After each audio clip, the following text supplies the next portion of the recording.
فرماتا ہے آخر مبتلا کر دیا اسے اللہ نے آخرت اور دنیا کے دوہرے عذاب میں۔ عذاب کیا آیا؟ سمندر میں غرق کر دیا گیا، اپنی قوم کے سمیت بنی اسرائیل کو اللہ تعالیٰ نے نجات دے دی۔ ان فی ذلک لعبرۃ لمن یخشی، بے شک اس واقعے میں عبرت ہے اس کے لیے جو اللہ سے ڈرتا ہے۔ ہائے ہائے ہائے، یہ بڑی کانٹے کی بات ہے۔ وہ جو ہدی للمتقین آپ پوچھ رہے تھے اس کی تشریح آئی ہے۔ اللہ فرماتا ہے قرآن سے اس نے عبرت پکڑنی ہے جو ڈر جائے۔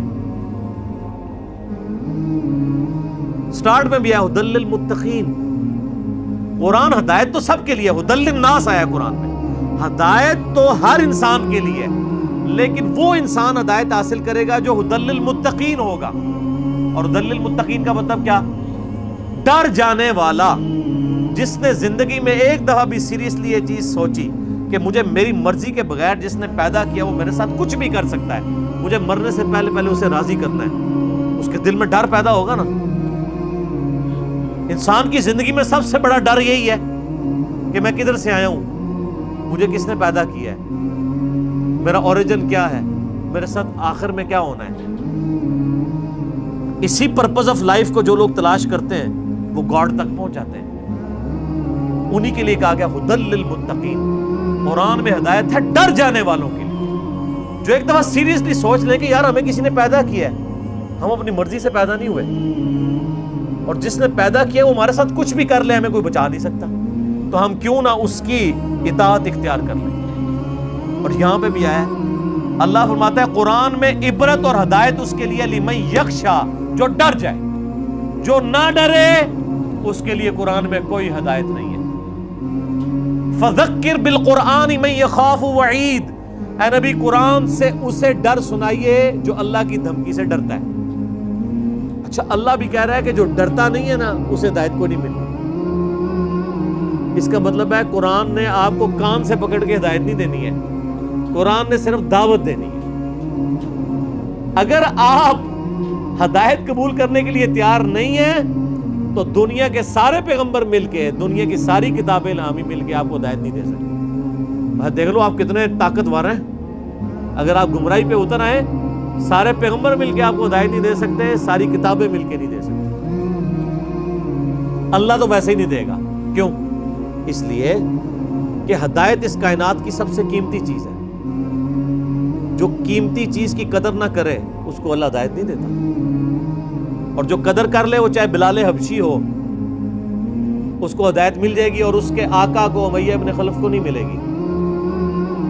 اور جو ہدایت کا طلبگار ہو چاہے وہ ایک غلام زادہ عمار ابن یاسر ہی کیوں نہ ہو، اس کو ہدایت مل جائے گی، لیکن اس کے آقا ابو جہل کو، جسے ابو الحکم کہا جاتا ہے، حکمت کا باپ، سب سے جینیس بندہ عرب کا، اسے بات نہیں سمجھ آئی، اس کے غلام کو، یاسر کو بھی اور سمیہ کو بھی، اور ان کے بچے عمار کو بھی سمجھ آ گئی۔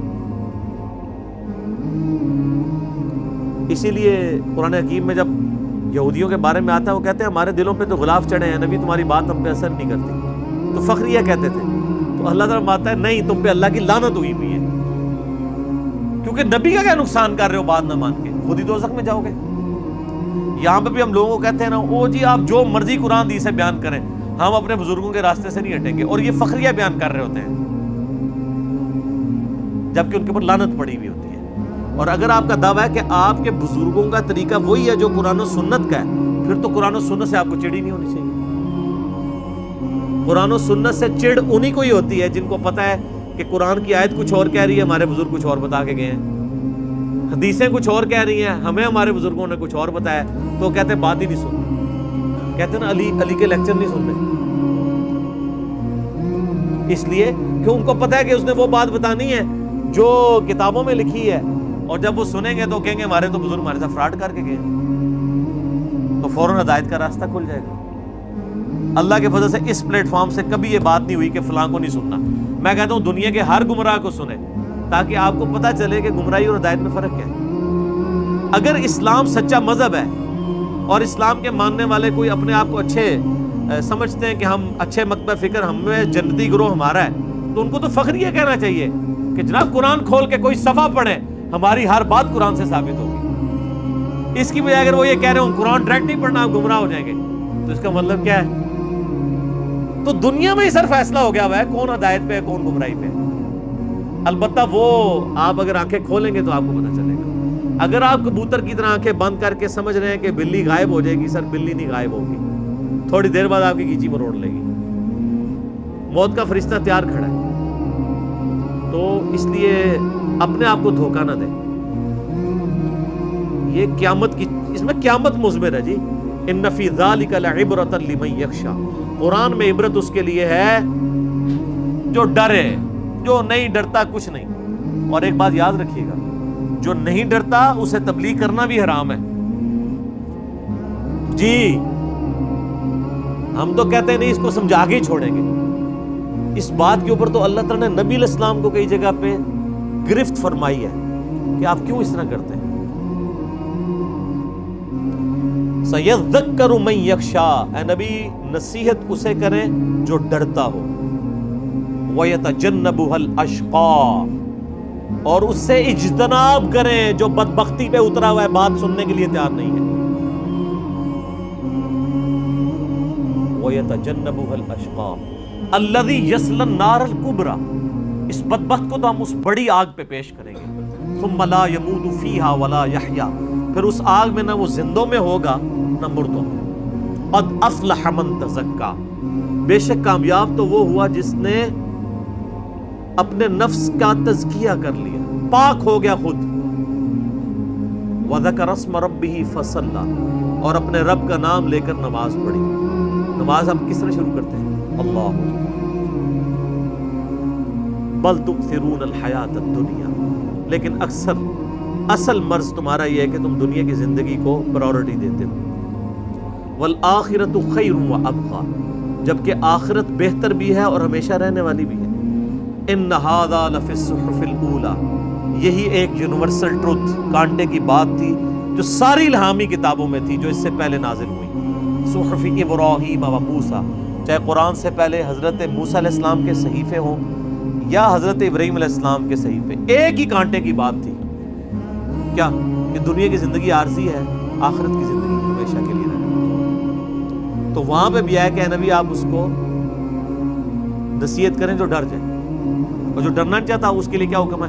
وَإِذَا خَاطَبَهُمُ الْجَاهِلُونَ قَالُوا سَلَامًا، جاہلوں سے واسطہ پڑے تو ان کو کہ السلام علیکم، سلام متارکت۔ میرا یوٹیوب پہ کلپ بھی ہے، علماء اور جہلاء دونوں ناقابل اصلاح ہیں کیونکہ بکے ہوئے ہیں، ان کو کوشش نہ کرے سیدھا کرنے کی، الٹا آپ کے لیے وہ والے جان بن جائے۔ دعوت ضرور دیں، لیکن دعوت ایک بار ہوتی ہے بس۔ نبی علیہ السلام کو بھی قرآن حکیم میں کتنے سخت الفاظ میں کہا گیا، فَلَعَلَّكَ بَاخِعٌ نَفْسَكَ عَلَىٰ آثَارِهِمْ إِن لَّمْ يُؤْمِنُوا بِهَٰذَا الْحَدِيثِ أَسَفًا، اے نبی اپنی جان کو ہلاک کر لو گے اس غم میں کہ لوگ ہدایت نہیں قبول کر رہے۔ طٰہَ مَا أَنزَلْنَا عَلَيْكَ الْقُرْآنَ لِتَشْقَىٰ، اے نبی قرآن اس لیے نازل نہیں کیا کہ آپ مشقت میں پڑھ دیں۔ مَا أَنزَلْنَا عَلَيْكَ الْقُرْآنَ لِتَشْقَىٰ، مشقت میں نہیں ہے، بلکہ یہ تو اس لیے نازل کیا کہ تاکہ جو نصیحت حاصل کرنا چاہتا ہے وہ نصیحت حاصل کرے، آپ اس کو نصیحت کریں۔ اس بات کو سمجھنا ضروری ہے، آپ کا کام صرف دعوت دینا ہے، ہدایت نہیں دینی۔ ہدایت اللہ نے دینی ہے اور اس کو دینی جو ہدایت لینا چاہے۔ والذین جاہدوا فینا لنہدینہم سبلنا، جو لوگ ہماری راہ میں کوشش کریں گے ان کو ہم ہدایت دیں گے، جو کوشش نہیں کرنا چاہتے جائے دفعہ ہو جائے۔ وہ اللہ تعالیٰ کوئی انسان سے بھیک تو نہیں مانگ رہا نعوذ باللہ کہ تم میرے راستے پہ آؤ، وہ تو بے پرواہ ہے، پوری انسانیت جنت میں چلے جائے تو کیا اللہ تعالیٰ کی جنت تھوڑ جائے گی؟ پوری انسانیت دوزخ میں چلی جائے، کیا اللہ تعالیٰ کو دوزخ میں کوئی کمی محسوس ہوگی؟ اللہ کو کوئی فرق نہیں۔ اَأَنتُمْ أَشَدُّ خَلْقًا أَمِ السَّمَاءُ بَنَاهَا، کیا تمہیں پیدا کرنا مشکل ہے یا آسمان کا بنانا؟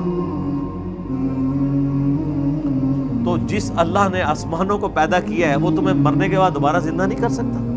رفع سمکہا فسواہا، اس نے اس کی چھت کو خوب اونچا کیا اور پھر اسے درست کر دیا. وَأَغْطَشَ لَيْلَهَا وَأَخْرَجَ ضُحَاهَا اور تاریک کیا اس کی رات کو اور روشن کیا اس کے دن کو. وَالْأَرْضَ بَعْدَ ذَلِكَ دَحَاهَا اور اس کے بعد زمین کو بھی بچھونا بنایا. زمین کو اس قابل بنایا کہ وہ سٹیبل ہو. ہر سیکنڈ میں 2 زلزلے آتے ہیں زمین پہ، ان کا ایمپلیٹیوڈ کم ہوتا ہے، ادروائز وہ بڑھ جائے تو زمین پہ کوئی سٹیبل نہیں رہ سکتا. تو زمین بچھونا اس اعتبار سے ہے کہ یہ سٹیبل ہے. بچھونے کا یہ مطلب نہیں کہ وہ فلیٹ ہے.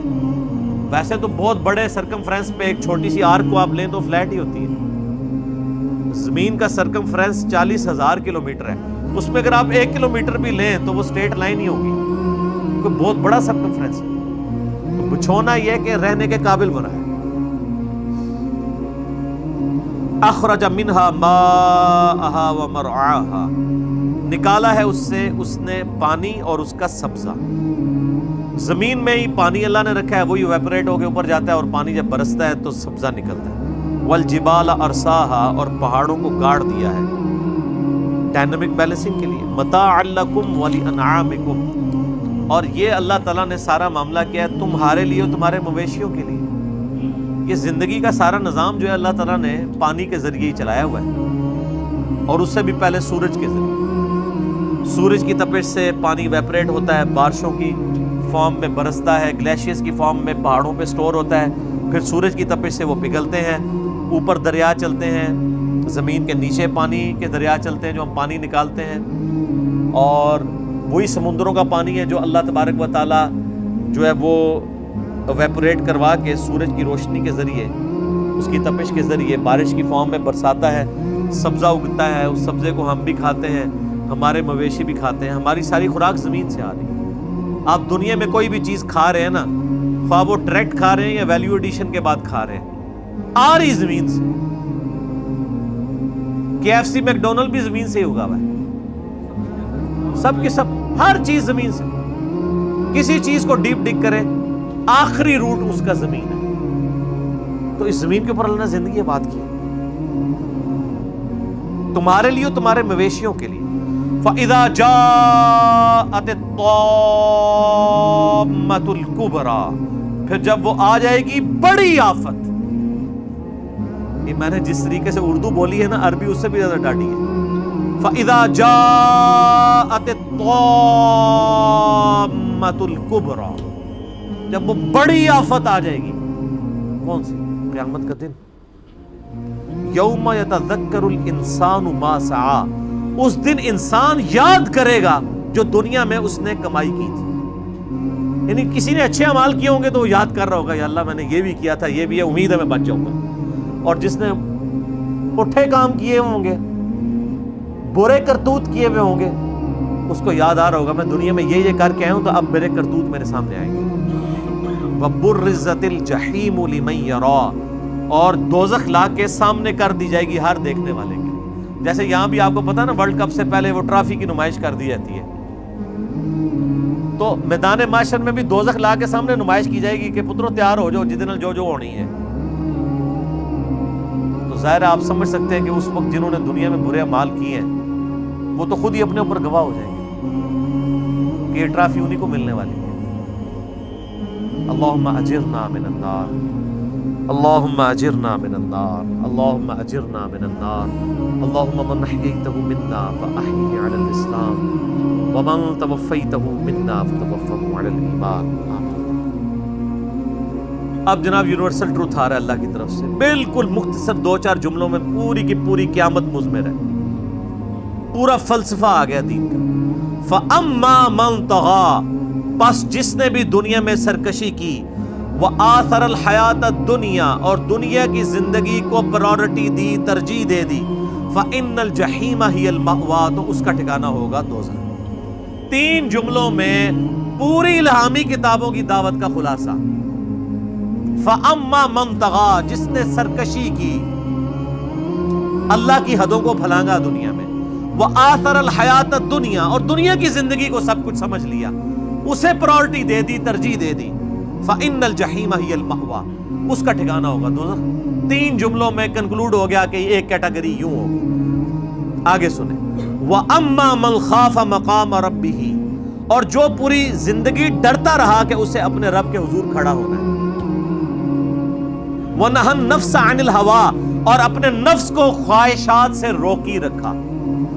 ہر وہ بری خواہش جو اللہ کی نافرمانی کے اوپر مشتمل ہے اس سے روک کے رکھا.